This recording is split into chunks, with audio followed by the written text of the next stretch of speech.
can always round me up. It's 6:30 right now. Okay. Okay, we're going to call the meeting to order. We want to welcome everyone who's here. It's been a hard day for a lot of people. It's been a long day. So we want to jump in and welcome everybody. And we know that today the kids were nervous, the teachers were anxious, the mamas and daddies cried. And it's just one of those days.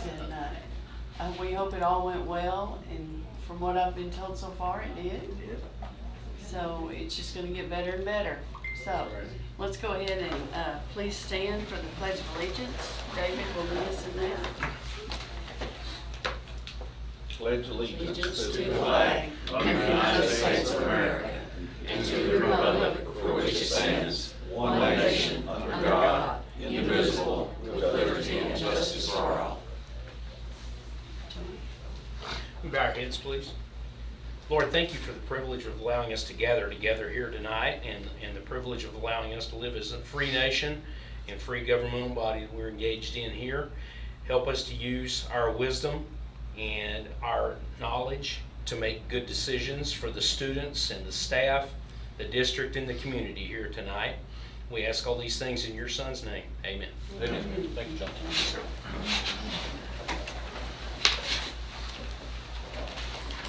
And I wanted to read the mission tonight. The mission of Gatesville ISD, a portal of limitless possibilities, is to empower our students to be life-ready knowledge seekers and problem solvers by instilling leadership, innovation, integrity, critical thinking, and service through challenging and engaging learning experiences facilitated by passionate teachers and supported by caring parents and community members. So we're ready to go with our Hornet legend, Benny Hansen. Well, this is the third and final one for the summer. And so during the summer, we wanted to honor some retired teachers that we consider Hornet legends. And so Miss Hansen was my 6th grade reading teacher and a lot of kids' 6th grade reading teacher. And she probably doesn't know that I've been out to her house twice looking for her, which is a little bit creepy. But I'm glad the word finally got out to Miss Hansen that we were looking for her. Probably the neighbors told you. But anyway, yes. But I wanted to read a few things here about Benny. She started here in 1978 and retired in 1995. But she started her career in 1953. In Bastrop ISD. She taught a lot of places too. Grand Falls Royalty, Highland Hills in San Antonio, Harlandale ISD, Grand Prairie ISD, and then the State School for Boys from 1970 to 78. So you had a lot of different experiences, Benny. I did. Yes. Again, I wrote she was a long-time 6th grade reading teacher, very fond memories of you, greatly admired by lots of kids, and you really inspired a lot of kids to love to read. And so another thing I like to do is read some of the old evaluation remarks from some of your principals. Get ready. So in 1985, and I've got the original we're going to give to you here, but in your 1985 evaluation, Mr. Lambert wrote, "Conduct always professional in and out of class, works well with all staff members, students treated fairly and courteously." In 1987, Dennis Taylor remarked on her consistent and positive interactions with students. 1989, James Bays wrote that her lesson captured students' interest. And in her final year in 1995, Greg Hines noted, "The entire period was spent in meaningful and interesting instruction. Students were genuinely praised for their contributions. I felt a very positive and supportive attitude towards the students." So you ended with a bang, Benny. You had a really good, that was really nice, that you ended it just as good as you were in the beginning. And so, Benny, we wanted to honor you tonight. Come on up and we'll get your picture. But before we do that, what do you want to say about your experience here? Well, I felt very privileged to teach in Gatesville Independent School District. The students were good, and there was never a boring day. We came to work the first day with the most marvelous faculty you can imagine. Betty Jane Miller, Barbara Huntley, Jack Maxwell, and Roberta Powell. Yeah. And if you can imagine a good group of teachers, they were the best. And we felt we were the best the whole time that we were teaching together. The 6th grade wing was the best, right, John? No, I think 7th was pretty good. We did have a good time at school, and there was never, ever a boring day. I think the students achieve based on their own skill and ability and hard work, but it's also a privilege to see my students doing so well in so many areas here in town. And to some of them, we can even say, Dr. Pollock. And thank you very much for this recognition. Yeah, I saw in there one of the evaluators said that kids in her classroom typically gain 2 or 3 years of reading ability in her classroom. So that's fantastic. When Benny retired from Gatesville, she became the director of Let's Grow Learning Center at the Methodist Church for a while. So she kept on. That was really fun, and I enjoyed it very much, but I soon realized I was working more hours at the church than I had been working at school. We thank you for all you've done. Thank you. Benny, you will get a photo taken, and then we'll let you go home.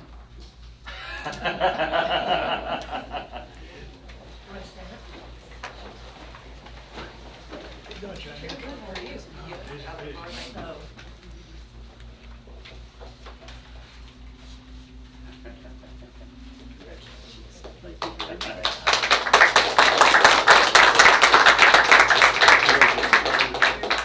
we'll stand behind you, Benny.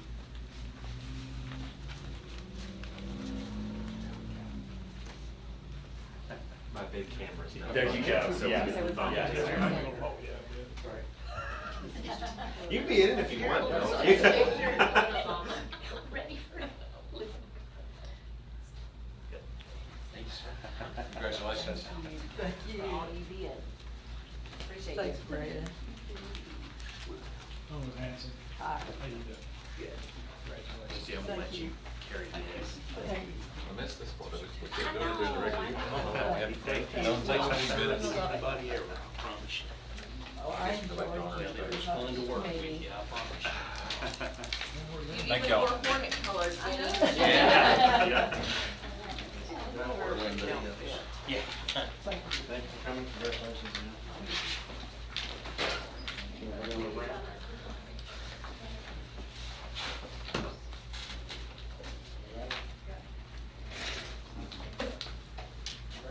Is there anyone here who would like to address the board from audience and visitors? Okay, we'll keep going. Our consent agenda, are there any questions about that? Yes. I'm actually consent agenda, but this was the deal of, I don't know, the last time, this is time to address that, I just had a question on it. Yeah, you want to ask Daryl a budget question? Yes, on the, district administration, it shows that it went up 35%, didn't we lose a spot? And, I mean, I'm sure there was what was the?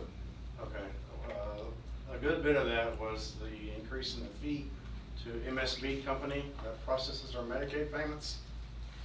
We had a projected 500 to 550 increase in our reimbursable payments that we receive off that program. MSB charges 8% fee, and that was about $45,000 of the increase was their fee alone. That was the reason for the big increase. Okay, just curious. That's okay, that's a good question. Is there a motion to accept the consent agenda? Cheyenne is second. Charlie, thank you. Any more questions? Okay, all those in favor, raise your hand, please. Any opposed? Okay, motion carries. Moving on to the information items, we have certified 2019 property tax values. Did I skip? You're anxious too. Okay, so I'm on page 52 of your board book. And usually in late April, we get the preliminary values on property from our two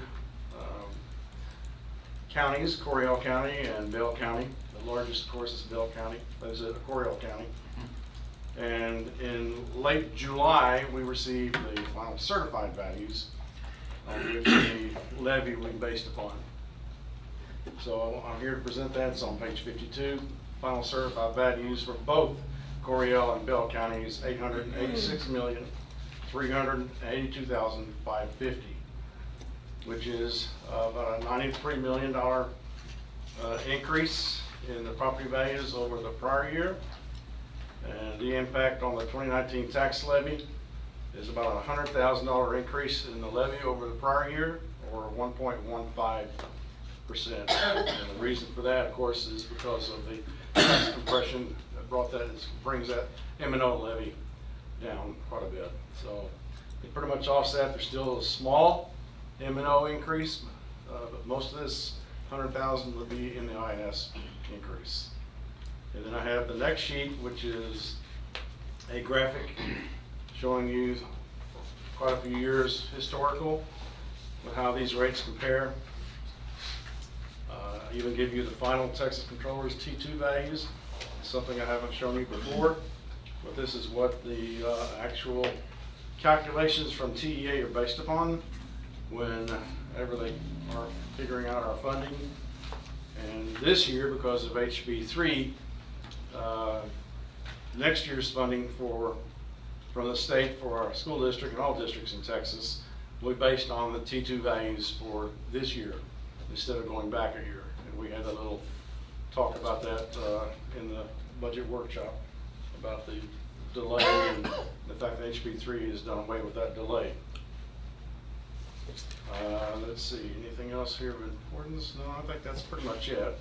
Any questions with respect to the certifieds? It is what it is. It actually came out a little higher. The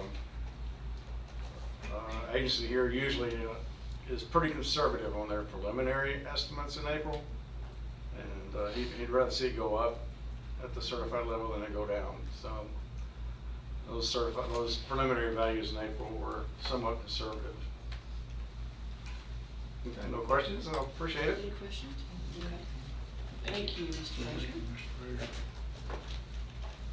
Accountability ratings, Mr. Webb. Good evening.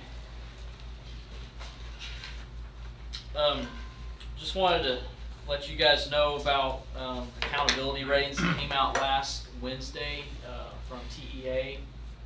As a district, last year it was just the district that received the ratings, and this year the district and all campuses received a rating. Just looking at preliminary or the release of the ratings, be happy to know that we as a district, we received an 87, which is classified as a B. And it was a big improvement from where we were last year. Last year we scored an a B also at an 80, and so we moved up 7 points. When you look at each campus, primary, their score was a C at 77. That's because they're lumped in with elementary, and so whatever elementary receives, that's what primary receives. So elementary scored a C at a 77. Intermediate did score a D at a 69. Junior high a C with a score of 74, and then high school was a B with a score of 86. Just going, just looking at some of the ratings right now, each campus is going to have some sort of improvement process that they'll have to go through. We don't quite know for sure what that looks like yet. We should know more of that here in the next few weeks. Anybody have any questions about those? So our district score is not an average of all campuses. It is not. It's higher than any individual. It's a pretty complex system that The goes into the it. TEA website's fairly explanatory when you click on there. I mean, you can actually make sense out of it now, unlike So elementary's in the second year of the comprehensive grant, so that they've gone to the ESF, and so we've got to go to that training here in the next couple weeks. Actually, I think we go September 4th and 5th, and then there'll be some other. Where do we stand with the special ed rating? Has that came out yet? Sir? The special education rating It's not out yet. is not out yet? do have a concern, and this may fall under the SF or the individual campus plans, but when I was scrolling through all the component parts, I just, as with all districts that I looked at, the closing the gaps tend to be lower than everybody else. I'm just, have we gone anywhere down the road to look at addressing that? And that's always the tough nut to crack. It's hard. Yeah, we've started the conversation with, the teachers that every student has to improve. And, I think there's still an old mindset of, well, if they'll pass it with an approaching, we're good. But that's not good enough. Every student has to improve. Well, that doesn't address domain 2 or domain 3 either one. Right. I mean, our domain 1 stuff looked good. Yeah. It's the domain 3 that gave me a little concern. Yeah. So, and I'm sure y'all too. But. Definitely. One good, when a campus like the elementary campus, they focused on STAR this past year. You can't be dismissive of it. You've got to focus on it. And they improved 13 points. Mm-hmm. And so if you'll focus on it, it'll get better. And so that's what we've got to do with all the campuses. We've just you've got to pay it a little bit of credence. I think we've been a little too dismissive of it, not trying to lend it too much notoriety or stress us out, but you've got to focus on it some to make sure everybody does well. It's such a big part of how you get your ratings, so. Well, and just getting out of that mindset of, like you said, you got 2 approaches, so we're good to go. That's not gonna get you where you need to be. Okay, thanks. And I think, each campus has really done a good job at providing, intervention time and providing the right interventions for what kids need, and so, that's a big focus. Well, just the fact that we went up from last year, that's a good bid. Good deal. Anybody else? Thank you. Thank you. Mr. Harper with security features for the renovation. A couple of things Dr. Pollard wanted to share about the renovation on security, dealing with the exterior and interior doors. We're going to wire the renovation, the exterior doors for card pass, just like we have at the elementary, but we're not going to actually activate it until we purchased all the software. But so the idea is that we'll eventually get to where we're using our card pass to get into the door, in and out of the doors. They can be tracked of who's coming and going. And then the interior doors are going to automatically lock from the outside. You can always egress, but getting in, you're going to have a key. And that way teachers don't forget, they don't leave them unlocked. Whenever there's a lockdown, they automatically lock. And we're already in the habit of carrying our keys with us so that we can go into doors. And we're doing our walkthroughs and stuff, we always have to have our key out so that we can get in. And if we find one that's open, we just lock it, because we need to keep those doors locked and cut down on the opportunity of something that might happen. So that's in the future with the renovation, but the classroom telephones that we had put in place, they're working. We're finding a couple of, odds and ends here and there where there's a phone missing, where it wasn't the classroom, it's now a classroom, so we're getting that switched around. A couple of things on the protocols is that there's no direct call from the outside into the classroom. And so all those incoming calls go to the office, they'll record the notes, and then we'll get the teacher to call the parent back or reply. There's no voicemail, so the teacher doesn't always have to have that voicemail or feel like they have to keep checking the voicemail. But we don't want to lose that customer service. When they call the office, we just patch them through to a voicemail. They're actually going to be able to talk to somebody. We can take down the note and provide some good customer service that way. Any calls that go out show the office main number.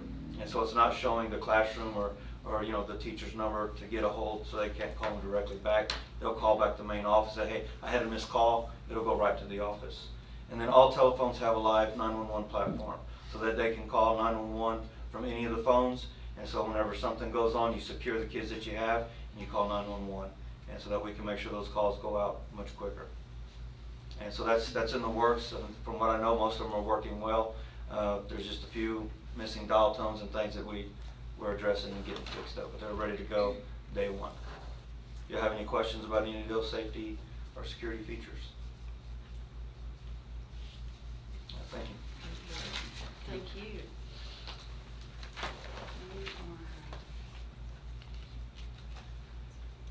Now we're on the 2019-2020 District Board Goals. Dr. Pollard? So we had our Team of 8 training with Dr. Norris a few weeks ago, and he suggested that we get 3 to 5 goals. And so I don't expect you guys to act on any of this tonight, but I went ahead and kind of got together some things that, as a district, we've talked about. And so, again, this might be something that you take with you, mark up, discuss, bring back maybe at the next Thursday meeting or the next regular meeting in September. But it was just a kind of a brainstorming of all the different things we've talked about or that you guys feel strongly about, and trying to get that in kind of a easier to read format. Our current goals are huge. We've got like 3 pages worth of Roman numerals and bulleted lists, and so we're trying to get it more concise, just to the big things that we're concerned about. And so this is just a starting point for you guys to discuss. And again, if you want to act on it tonight, you could, but I'm not expecting you to. We could table it, bring it back, whatever you want to do. Could we take these with us and look at them and talk about it on the 29th instead of waiting till September? Yeah, sure. Is that okay? That'd be a couple weeks. Okay.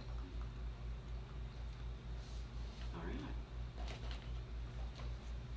Any comments? Anything about goals? Just take that home and want to look at them and come back with them. All right, now we're ready for executive session. All right, I think some people may get to go. I'm not going to speak for Dr. Pollan, but No, everybody can go. This was promised to be a short meeting because it's been a long day. So that was a quick meeting. Could be a record.